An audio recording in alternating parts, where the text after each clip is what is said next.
যুব উন্নয়ন অধিদপ্তরের উদ্যোগে সারা দেশে একযোগে অনুষ্ঠিত হয়েছে ফ্রিল্যান্সিং প্রশিক্ষণের ষষ্ঠ ব্যাচের লিখিত পরীক্ষা। শুক্রবার সকাল 9টা থেকে শুরু হয় পরীক্ষায় অংশ নেয় প্রায় 60,000 পরীক্ষার্থী।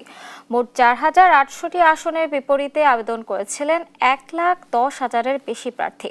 যুব উন্নয়ন অধিদপ্তরের এই প্রকল্পের আওতায় এ পর্যন্ত মোট 10,800 শিক্ষার্থী প্রশিক্ষণ সম্পন্ন করেছেন। এর মধ্যে প্রায় 62% অর্থাৎ 6,732 জন প্রশিক্ষণার্থী জাতীয় ও আন্তর্জাতিক বিভিন্ন ফ্রিল্যান্সিং মার্কেটপ্লেসে কাজ করে আয় করতে সক্ষম হয়েছেন। ঢাকা জেলার পরীক্ষা কেন্দ্র সরেজমিনে পরিদর্শন করেন যুব ও ক্রীড়া মন্ত্রণালয়ের সচিব মোহাম্মদ মাহবুবুল আলম।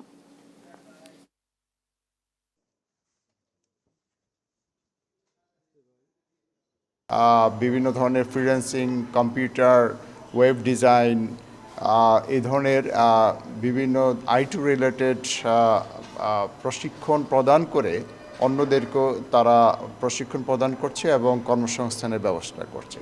অর্থাৎ এটি আমাদের জন্য অন্যতম একটি সফল প্রকল্প।